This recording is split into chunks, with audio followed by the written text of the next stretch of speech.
Mira, dentro de los artículos en los que yo hago mucho hincapié, hay uno que se llama Electroacupuntura y Neuromodulación, de Salvador Quiroz González, que es un autor mexicano que trabaja mucho en esta línea, ¿no?, de acupuntura anatómica, y tiene muchos artículos publicados en revistas y demás.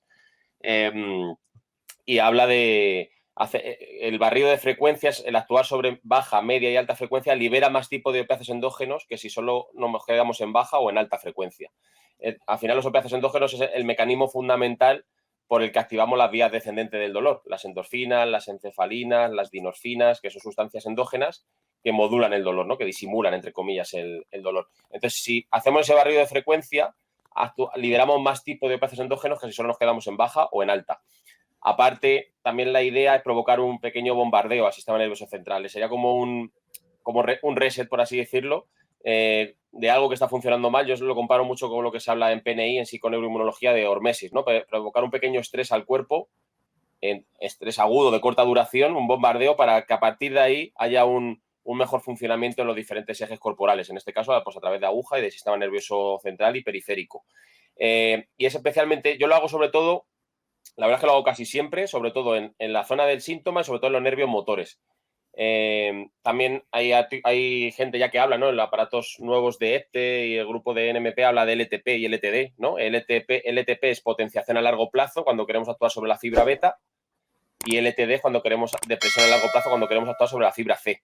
Y eso está en la parte de parámetros clínicos, en el curso lo tenemos explicado. En baja frecuencia, y otro se hace con alta frecuencia. Entonces, hacer el barrido al final es actuar sobre los diferentes componentes del nervio, sobre los diferentes axones del nervio. Y yo lo suelo hacer al final, cuando a lo mejor hago los 10 minutos de Acutens, y al final o hago simplemente lo de los ciclos con el pointer de 3-5 segundos, o hago un barrido de frecuencias con el hito. Es interesante también eso a nivel funcional. Por ejemplo, acordaros que todo este trabajo sobre el sistema nervioso no es solo para dolor, sino también para función.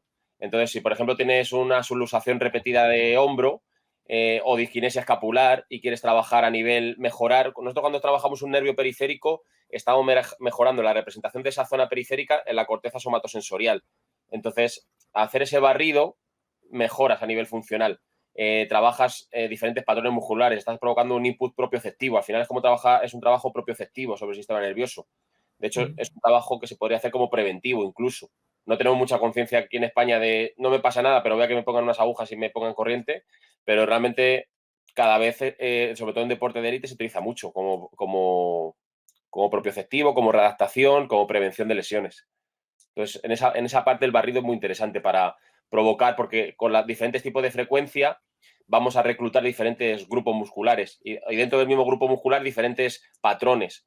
Va a aparecer diferentes tipos de contracción en función de la frecuencia. O sea, la frecuencia también te va a ayudar mucho a actuar sobre diferentes axones del nervio.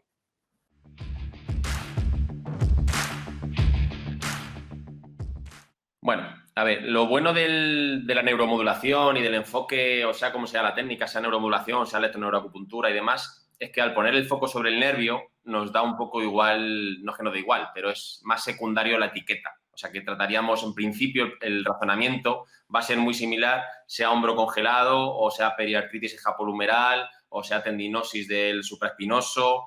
Entonces, lo mismo, volvemos a repetir el protocolo de antes, local, trabajando los nervios de la zona del hombro. Ahora pondré un vídeo también. ¿Qué nervios se relacionan con el hombro? Sabéis que en neuromodulación fundamentalmente son el supraescapular y el nervio axilar. Son los dos nervios más relacionados con la patología de hombro, con relación con el intestino delgado 9. Hacemos la traducción a los puntos de acupuntura. Y luego también a nivel sensitivo, muy importante, los nervios supraclaviculares, que da la inervación sensitiva a toda la zona del intervalo rotador. Entonces, esos son los primeros nervios que nos tienen que venir a la cabeza. Luego está el pectoral lateral, el pectoral medial, el nervio toracodorsal. Bueno, el hombro es verdad que es una zona compleja y donde pueden influir bastantes nervios, pero sería tratamiento local. Y luego, igual, puntos distales, que podemos utilizar puntos comodines analgésicos como intestino grueso 4, pulmón 7. Hay un punto de estómago que se utiliza mucho en medicina china para el hombro, sobre puntos distales, que es lo que vamos en cada región anatómica en el curso, vamos desarrollando qué puntos en concreto para cada zona, pero sí que es verdad que pinchar distalmente al síntoma supone provocar un efecto reflexógeno, un efecto sobre el sistema nervioso vegetativo muy interesante para el dolor, sobre todo para el dolor crónico. Y luego tenemos también, aparte del distal, la oreja para estimular el nervio vago fundamentalmente, segmentario para trabajar los niveles relacionados con esos nervios. Si estamos actuando para el hombro, para el nervio supraescapular y el nervio axilar, pues a nivel segmentario son nervios emergen de los niveles C4, C6. Entonces, estaría bien poner puntos la rama dorsal del nervio espinal a esos niveles. En medicina china esos puntos se llaman puntos Huatuo. Eso sería el tratamiento segmentario, trabajar por metámeras, ¿no? Por dermatomas. Y luego la parte esa que os decía antes de tener una puerta abierta al protocolo visceral. Sabéis que el hombro, además, en este caso, muy relacionado con patología visceral. El hombro derecho lo relacionamos mucho con hígado, el hombro izquierdo con estómago, aunque, bueno, pues tiene muchos matices. Pero tener ahí una puerta, una anamnesis un poco específica para intentar identificar si ese dolor de hombro o un porcentaje de ese dolor de hombro puede estar relacionado con una sensibilización en un órgano en concreto, ¿no? Y que esté provocando recidivas o que no termine de mejorar. Entonces, igual, tengo aquí puesto, a ver, un vídeo para el hombro, donde se ven los puntos. A ver, que lo reproduzca yo aquí en el ordenador. Hombro. Vale. Bueno, entonces aquí tenemos un poco... A mí me gusta trabajar en decúbito lateral para provocar el estímulo global. ¿Veis cómo, por ejemplo, tenemos aquí en la zona medial van a ser ramas del nervio axilar, meridiano e intestino grueso 14 aproximadamente, para trabajar el nervio axilar, los axones que van a inervar al deltoide en medio. Aquí tenemos ramas más sensitivas que van a inervar al nervio a los supraclaviculares, que va a dar inervación sensitiva a toda esta zona del intervalo rotador. Y luego en la zona más posterior tenemos axones del nervio supraescapular. Aquí tenemos intestino delgado 11, punto gatillo del infraespinoso. Luego hay una pregunta que intentamos relacionar puntos gatillo con puntos de acupuntura y nervio. Aquí tenemos intestino delgado 9, el nervio axilar donde emerge en el cuadrilátero de Bell-Po. Y aquí tenemos intestino delgado 12 en el nervio supraescapular, en la fosa supraespinosa, los axones para el supraespinoso. Entonces, a mí me gusta dejar de lado para provocar ese input o ese estímulo, tanto motor como sensitivo a la vez, y al final un poco la idea, sobre todo para dolor crónico, ¿no?, de bombardear al sistema nervioso, provocar una pequeña hormesis, como un estrés a dosis baja para resetear, hacer que haya una neuromodulación, ¿no?, en un reseteo de ejes que no funcionan del todo bien. Entonces, sería el tratamiento puramente local. Para no hablar solo del tratamiento local, ya aprovecho, aunque luego hay otra, podemos a lo mejor comentarlo en otro momento, recordar la oreja como gran herramienta. Yo la verdad es que cada vez la uso más y la recomiendo más también en mis cursos. Entonces, bueno, que recordemos que la oreja es una zona fundamentalmente, ahora tengo otra imagen donde se ve la inervación de la oreja, pero sobre todo la parte de la raíz del hélix, que es esta zona de aquí, está inervada por el nervio vago, la rama auricular del nervio vago. Entonces supone estimular el sistema nervioso parasimpático, sobre todo. Y luego es un microsistema, o sea, el todo representa una parte pequeña del cuerpo. Entonces, por ejemplo, esta parte que es la escafa está relacionada con el miembro superior. Entonces hay un punto hombro, un punto codo. Podemos utilizar esta zona refleja del miembro superior también para un tratamiento del hombro. Y esto está relacionado también con embriología. O sea, justo esta zona de la oreja, que es la escafa, el antehélix, está relacionado, procede del mesodermo, que es la capa del embrión de donde luego se forma todo, a partir del cual se forma todo el tejido conjuntivo, la fascia, el músculo. O sea que justo las zonas que tienen que ver con el sistema musculoesquelético están en la zona de la oreja que proceden del mesodermo, ¿vale? O sea que tiene una relación tanto por la inervación parasimpática del nervio vago fundamentalmente, que ahora os pongo la imagen, como por la relación embrionaria. Entonces a mí me gusta también mucho esta imagen por no ver la oreja como algo, bueno, de los chinos, así un poco inespecífico, sino que tengáis claro que la oreja está inervada por la rama auricular del nervio vago, que es toda esta zona que hemos dicho antes, que es un poco como el punto comodín, el que estimula todo el sistema nervioso parasimpático, y fundamentalmente luego también a nivel global esta zona que está inervada por la rama auriculotemporal del trigémino. El trigémino a nivel evolutivo tiene mucha relación también como inerva toda la musculatura masticatoria. El trigémino actúa mucho sobre el simpático, porque es musculatura que evolutivamente era muy necesaria para cazar, para defendernos y demás. Entonces, libera mucho cortisol el trigémino cuando se activa la musculatura inervada por el trigémino. Entonces, fijaros que en la oreja tenemos un punto súper potente para actuar sobre el simpático y el parasimpático. O sea, el simpático más relacionado con el yang y el parasimpático con el yin. Entonces, sería como una autorregulación o una regulación, una neuromodulación trabajando solo sobre la oreja. Muy interesante la oreja.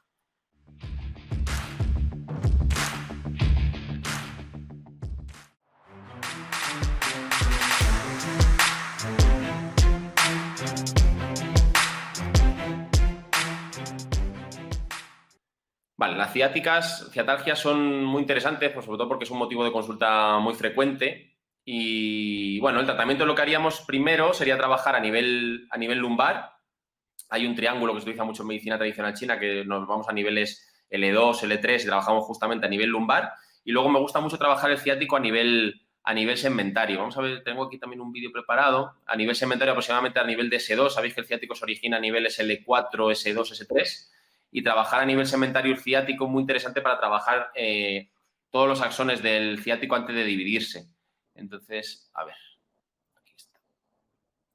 Entonces, bueno, hay puntos que se relacionan con el meridiano de vejiga 52 aproximadamente, donde provocamos una acción global, una respuesta global del ciático antes de dividirse. Ahí estamos estimulando a nivel segmentario el ciático. Para mí es fundamental para las ciáticas.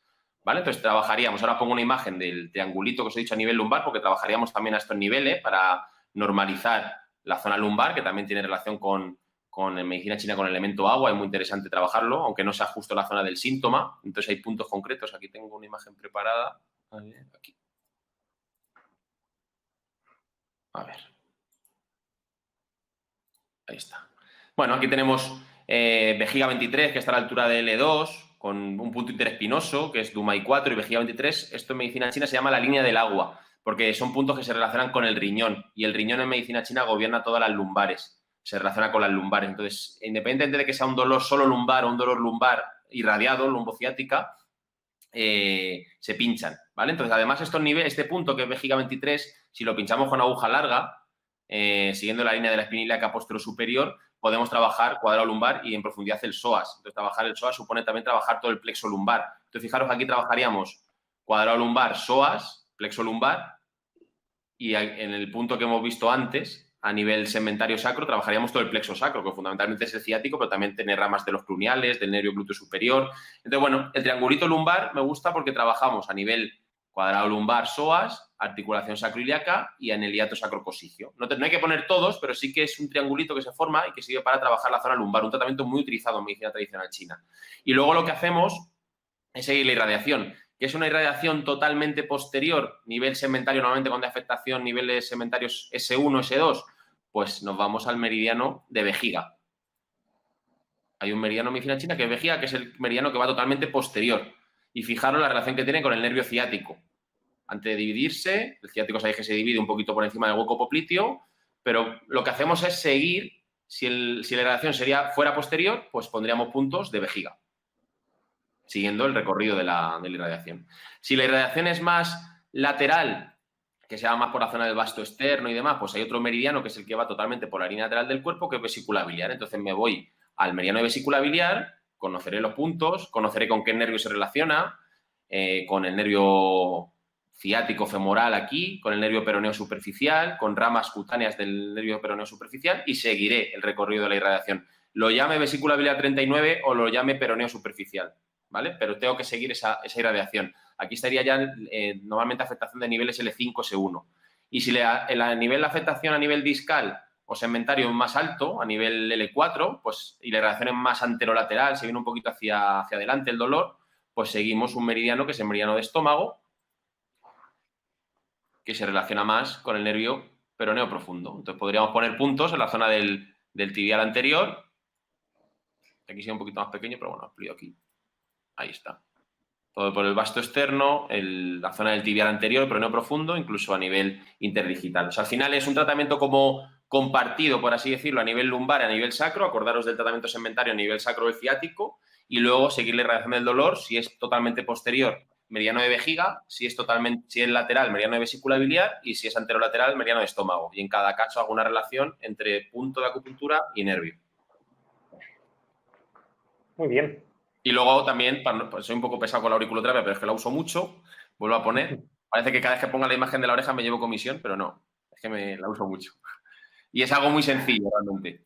Fijaros que hay una zona concreta que se relaciona con el nervio ciático. Entonces, esta zona. Vértebra lumbosacra aquí y ciático aquí. De hecho, viene descrito en medicina china una técnica que es la cauterización de este punto. O sea, quemar el nervio ciático. Yo no lo hago, no lo he hecho nunca, la verdad, pero hay gente que todavía lo sigue usando. Y sería como inactivar la zona refleja del nervio ciático. Entonces, bueno, yo de momento en los cursos no lo enseño. A lo mejor en unos años me da por cauterizar el nervio ciático en la oreja, pero de momento no. De momento lo que hacemos en los cursos es aprender a pincharlo y a ponerle electro en la oreja.